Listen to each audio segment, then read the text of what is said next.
Hello दोस्तों, आपका अपने YouTube channel study for success 4.0 में स्वागत है। मैं विकास आपका अपने YouTube चैनल पर स्वागत करता हूं। दोस्तों, जैसा कि आप सभी को पता है, आपका इकोनॉमिक्स का सेकंड पेपर होने वाला है A340 कोड का।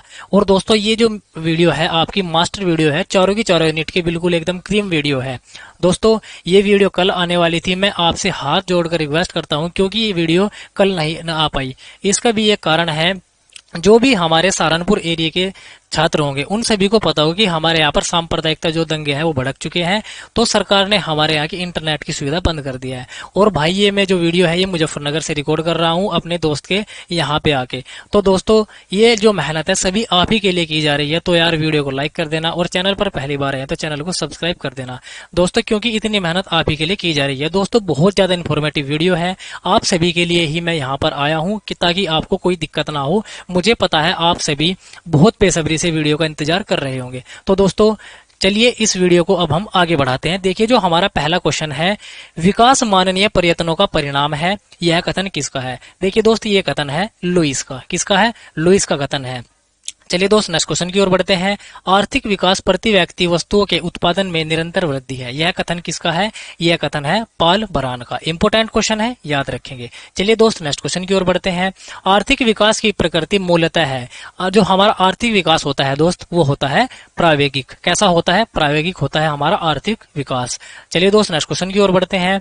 रोस्टोव के अनुसार अर्थव्यवस्था कितने प्रकारों से होकर गुजरती है? देखिए दोस्तों, जो हमारी अर्थव्यवस्था है रोस्टोव के अनुसार ये 5 जो है आपके चरणों से होकर गुजरती है, याद रखेंगे। Important question. देखिए, अगला बहुत इंपोर्टेंट क्वेश्चन है। देखिए, the theory of economic growth नामक पुस्तक किसने लिखी है? दोस्तों, ये पुस्तक लिखी है W.A. लुईस ने। किसने लिखी है ये पुस्तक? W.A. लुईस ने यह पुस्तक लिखी है। आगे देखिए, नेक्स्ट क्वेश्चन की ओर बढ़ते हैं। आर्थिक विकास एक गत्यात्मक विकास है। चलिए दोस्त, नेक्स्ट क्वेश्चन की ओर बढ़ते हैं। देखिए, क्वेश्चन नंबर 7, विकास स्थिर स्थिति में होने वाला वह असंगत और स्वाभाविक परिवर्तन है जो वर्तमान संतुलन की अवस्था को हमेशा के लिए बल देता है। यह कथन किसका है? यह कथन है शुम्पीटर का। इंपोर्टेंट क्वेश्चन, याद रखेंगे दोस्त। एक एक क्वेश्चन बहुत ज्यादा महत्वपूर्ण है, क्योंकि मैंने आपका इसमें एक तरह से जितना भी इंपोर्टेंट क्वेश्चन है सभी का कलेक्शन मैंने इस वीडियो में कर लिया है। अगर आप हमारे पुराने छात्र होंगे तो आप सभी को पता होगा कि हमारे वीडियो से आपको कितने क्वेश्चन मिलते हैं। तो दोस्तों, आपको जो है कमेंट में जरूर बताना है कि आपको हमारी वीडियो से कितना फायदा मिलता है।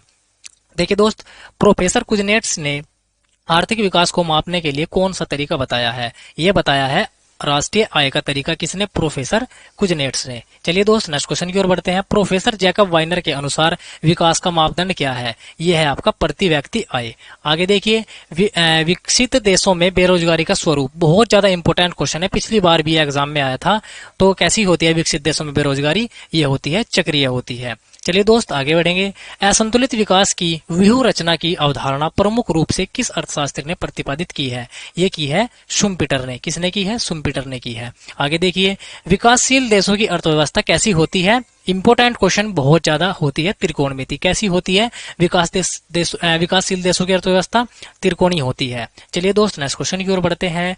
अल्प विकसित देशों में दोहरी अर्थव्यवस्था होती है, जिससे तात्पर्य है। देखिए दोस्तों, जो हमारे अल्प विकसित देश होते हैं उनमें कैसी व्यवस्था होती है? अर्थव्यवस्था ये होती है दोहरी। और इसका मतलब क्या होता है दोहरी अर्थव्यवस्था का? देखिए, जो हमारी दोहरी अर्थव्यवस्था होती है इसका मतलब होता है बाजार एवं जीवन निर्वाह अर्थव्यवस्था। चलिए दोस्त, नेक्स्ट क्वेश्चन की ओर बढ़ेंगे।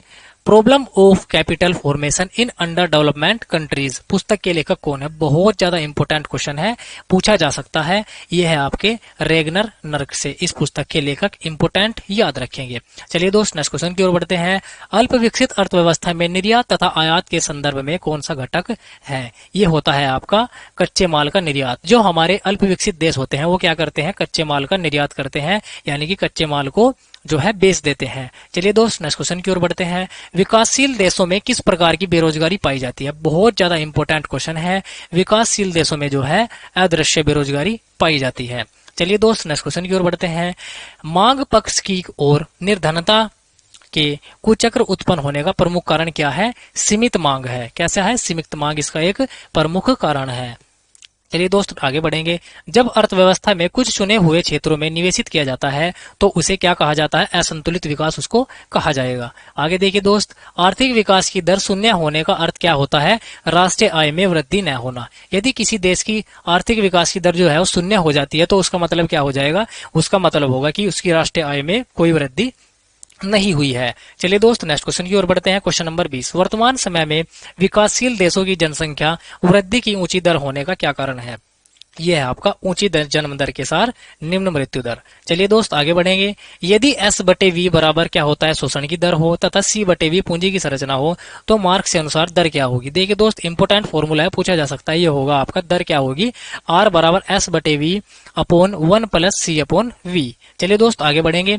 आर्थिक विकास के साथ श्रम शक्ति में सेवा क्षेत्र का अंश क्या होता है? बढ़ता है। क्या होता है? बढ़ता है। किसका क्षेत्र? सेवा क्षेत्र का। आगे देखिए, शुम्बिटर ने अपने विकास सिद्धांत में किसकी भूमिका पर बल दिया है? सबसे पहले तो आपसे पूछा जा सकता है कि विकास सिद्धांत किसने दिया है? शुम्बिटर ने दिया है।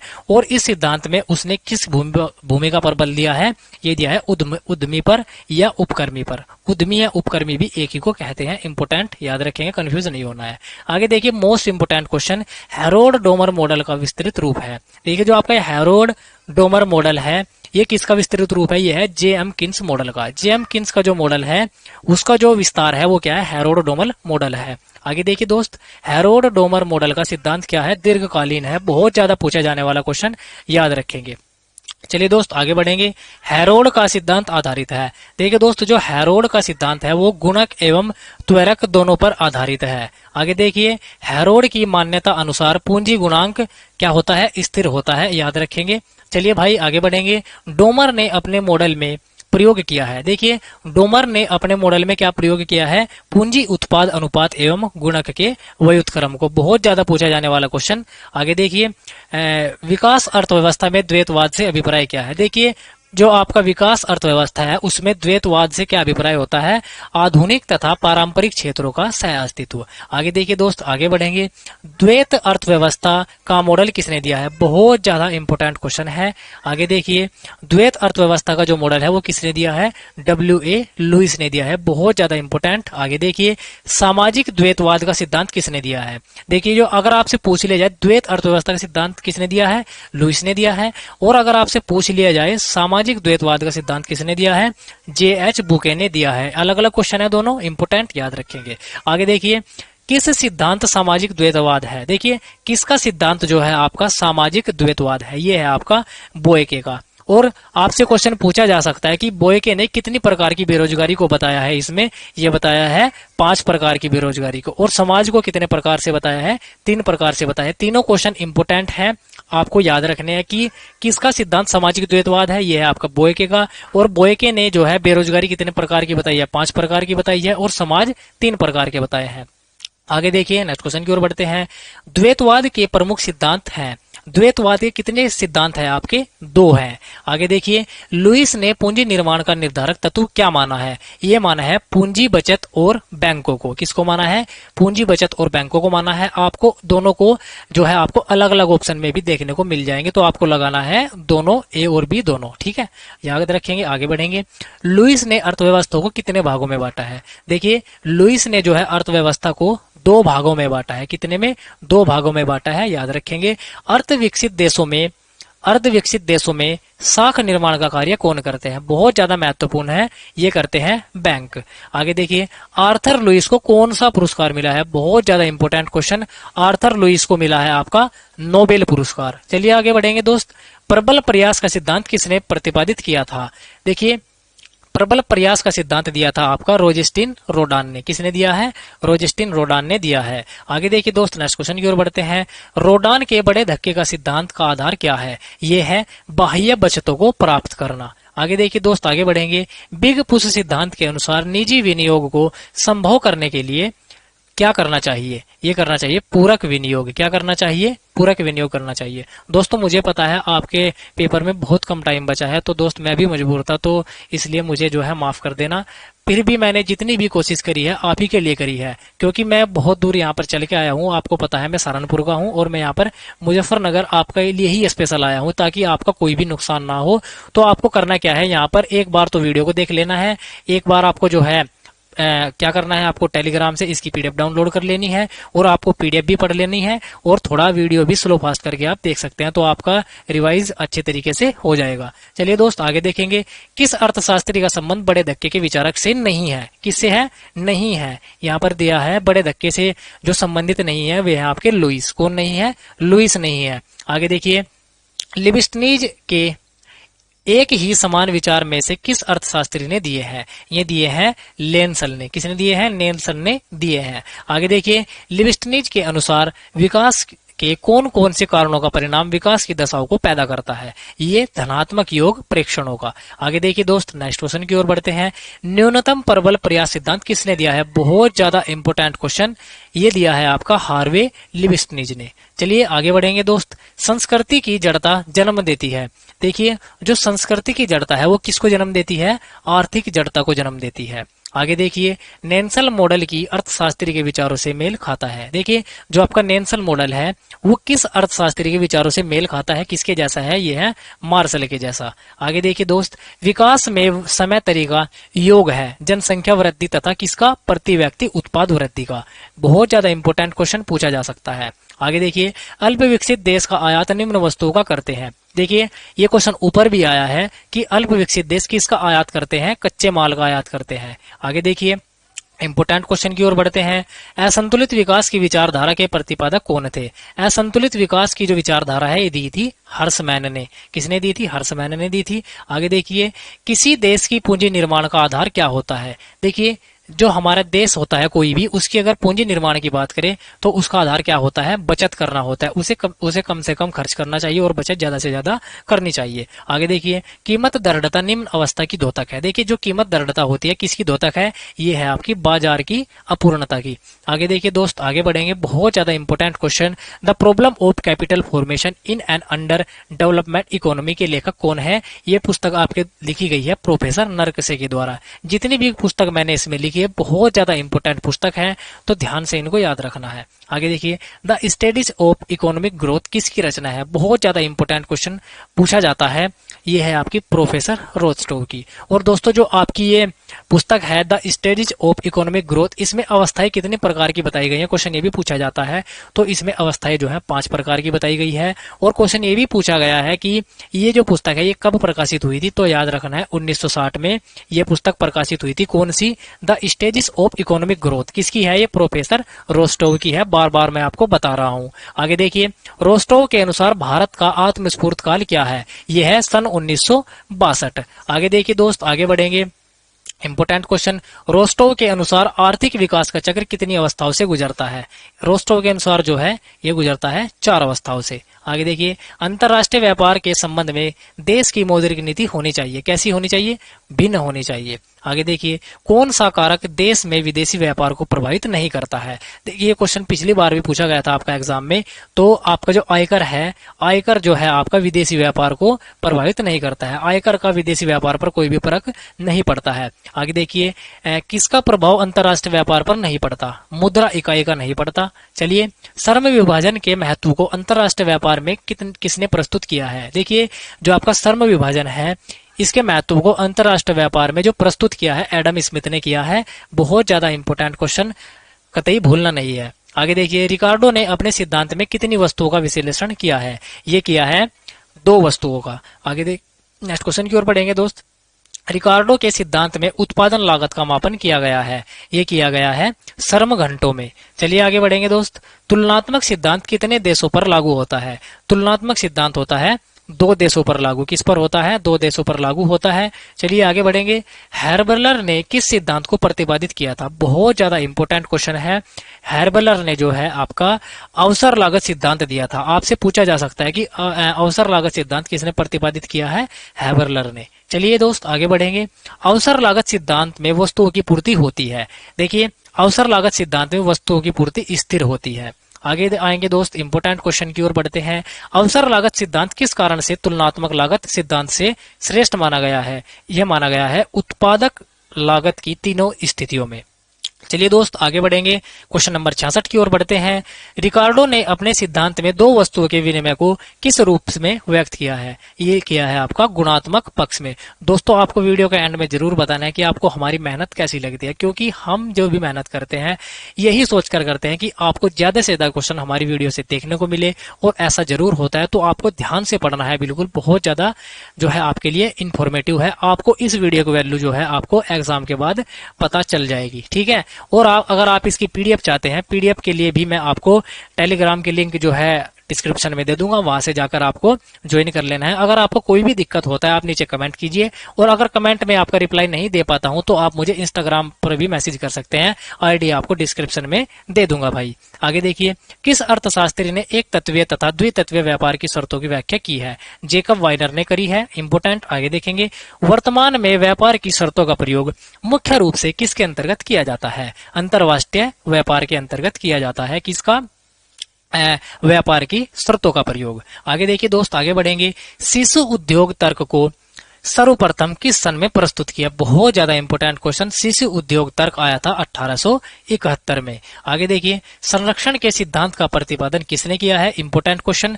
संरक्षण के सिद्धांत का प्रतिपादन हेनरी व हैमिल्टन ने किया है, और कब किया है? 1791 में किया है। और दोस्त क्वेश्चन ये भी पूछा गया है कि आपका हेनरी एवं हैमिल्टन कहाँ के हैं? ये रहने वाले हैं अमेरिका के। कहाँ के हैं? अमेरिका के रहने वाले हैं दोनों। आगे देखिए, आगे बढ़ेंगे, जो टैरिफ देश के आर्थिक कल्याण का अधिकतमीकरण करता है उसे क्या कहते हैं? उसको कहते हैं इष्टतम टैरिफ। आगे देखिए दोस्त आगे बढ़ेंगे, प्रशुल्क को संकुचित अर्थ में किस अर्थशास्त्री ने प्रयुक्त किया है? ये किया है आपका प्रोफेसर एलवर्थ ने। चलिए दोस्त आगे बढ़ेंगे, जब कोई देश आयात पर शुल्क लगाता है तब क्या होता है? आयात वस्तु की घरेलू कीमत बढ़ जाती है। आगे देखिए दोस्त, जब प्रशुल्क वस्तुओं के गुणों, मूल्यों अथवा देशों के आधार पर लगाया जाए तो उसे कौन सा प्रशुल्क कहते हैं? देखिए दोस्त, इसको कहते हैं हमको श्रृंखलाबद्ध दरों वाला प्रशुल्क। आगे देखिए, एकांगी स्तंभ प्रशुल्क किस पद्धति का भाग है? देखिए क्वेश्चन नंबर 75 है, एकांकी स्तंभ प्रशुल्क जो है आपका, ये है उद्गम वाले देश का आधार व वर्गीकरण। आगे देखिए, भुगतान संतुलन शब्द का प्रयोग किसके संदर्भ में किया जाता है? भुगतान संतुलन का प्रयोग जो है दोस्तों ये किया जाता है आयात एवं निर्यात के संबंध में। आगे देखिए दोस्त, क्वेश्चन नंबर 77 की ओर बढ़ते हैं, भुगतान संतुलन में समायोजन को कितने वर्गों में बांटा गया है? भुगतान संतुलन के समायोजन को 3 प्रकार में बांटा गया है। आगे देखिए, एंट्री पोर्ट व्यापार से क्या तात्पर्य है? देखिए आपको बताना है कि एंट्री पोर्ट व्यापार क्या होता है। ये जो है आपका निर्यात के लिए आयात की गई वस्तुएं होती हैं। क्या होती हैं? Entry port. आगे देखिए, किसके साथ भारत का अधिकतम व्यापार है? बहुत ज्यादा इंपोर्टेंट क्वेश्चन है, ये क्वेश्चन पिछली बार भी पूछा गया था। तो सबसे ज्यादा भारत का जो व्यापार है वो यूएसए के साथ है, या अमेरिका भी ऑप्शन में मिल सकता है।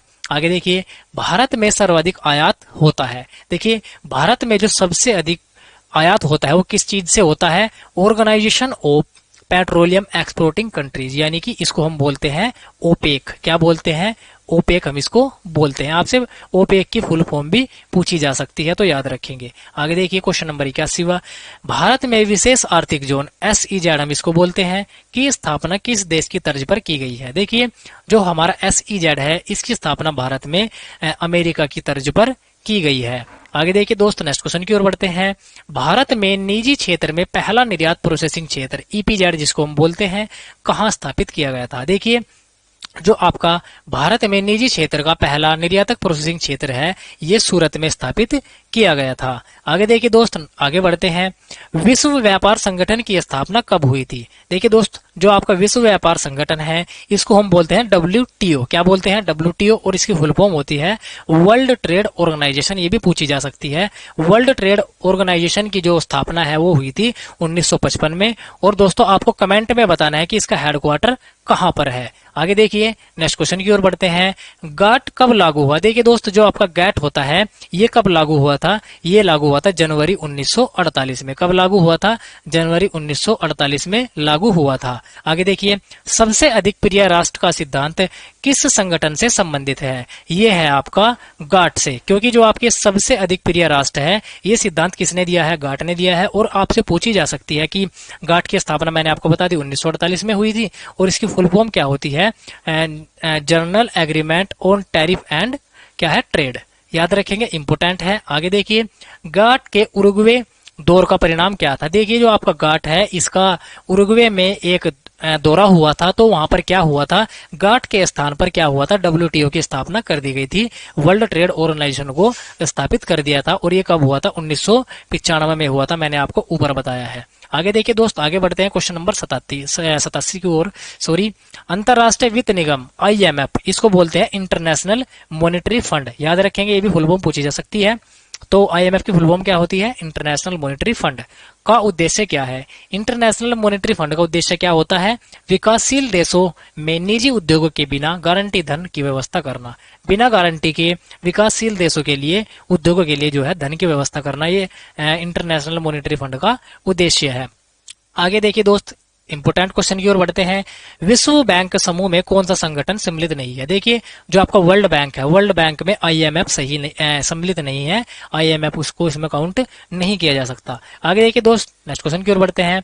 IMF की स्थापना कब हुई थी? देखिए, IMF की स्थापना 1945 में हुई थी। और पूछा जा सकता है कि IMF का मुख्यालय कहां पर है? वाशिंगटन DC में है। IMF की फुल फॉर्म मैंने आपको बता दिया, इंटरनेशनल मॉनेटरी फंड है। आगे देखिए दोस्त, 90 क्वेश्चन की ओर बढ़ते हैं। विश्व बैंक के कार्य क्या क्या है? देखिए, आपसे पूछा जा सकता है कि विश्व बैंक के कार्य क्या क्या होते हैं। देखिए, जो आपका विश्व बैंक होता है, वो क्या करता है? ऋण देता है, और गारंटी देता है, और प्राविधिक सहायता देता है। तो ये तीनों जो है आपके RBI के, सॉरी दोस्तों, वर्ल्ड बैंक के जो है आपके कार्य हैं। आगे बढ़ेंगे दोस्त, इंपोर्टेंट क्वेश्चन देखिए, IBRD की स्थापना कब हुई थी? देखिए, IBRD की स्थापना हुई थी आपकी 1944 में। और IBRD की फुल फॉर्म क्या होती है? International bank for reconstruction and development. याद रखेंगे, इंपोर्टेंट फुल फॉर्म है, पूछी जा सकती है। और आपसे पूछा जा सकता है कि IBRD की जो है स्थापना कब हुई थी? 1944 में। और हेडक्वार्टर कहां पर है इसका? वाशिंगटन DC में है। चलिए दोस्त, नेक्स्ट क्वेश्चन की ओर बढ़ते हैं, जो कि हमारी वीडियो का अंतिम क्वेश्चन है। देखिए, क्वेश्चन नंबर 92। IMF ने कार्य करना किस वर्ष शुरू किया था? देखिए दोस्तों, IMF ने जो कार्य करना शुरू किया था 1947 से किया था। और मैंने आपको ऊपर कई बार बता चुका हूं, इंटरनेशनल मॉनेटरी फंड इसकी जो है फुल फॉर्म होती है। दोस्तों, उम्मीद करता हूं आप सभी ने बहुत ध्यान से पढ़ा होगा और आपको बहुत ज्यादा समझ में आया होगा। और दोस्त, आपको अगर आपने अभी तक वीडियो लाइक नहीं करी है, तो यार वीडियो को लाइक कर देना, क्योंकि मैं आपके लिए ही चलकर इतनी दूर पर आया हूं, ताकि आपका कोई नुकसान न हो। तो दोस्त, वीडियो को लाइक, चैनल को सब्सक्राइब और शेयर जरूर कर देना वीडियो को। और दोस्तों, अगर आपकी इसकी PDF चाहिए, देखिए PDF मैंने आपको पहले भी बताया, आपको टेलीग्राम चैनल को ज्वाइन कर लेना है। और आपको लिंक कहां पर मिलेगी? डिस्क्रिप्शन में इसकी लिंक मिल जाएगी। अगर आपको कोई भी डाउट होता है, या आप मुझसे कुछ पूछना चाहते हैं, तो मैं आपको अपने Instagram ID भी जो है डिस्क्रिप्शन में ही दे दूंगा। वहां पर जाकर आपको फॉलो कर लेना है मुझे, और अपना जो भी डाउट है वहां पर पूछ लेना है। दोस्त, मिलते हैं नई वीडियो।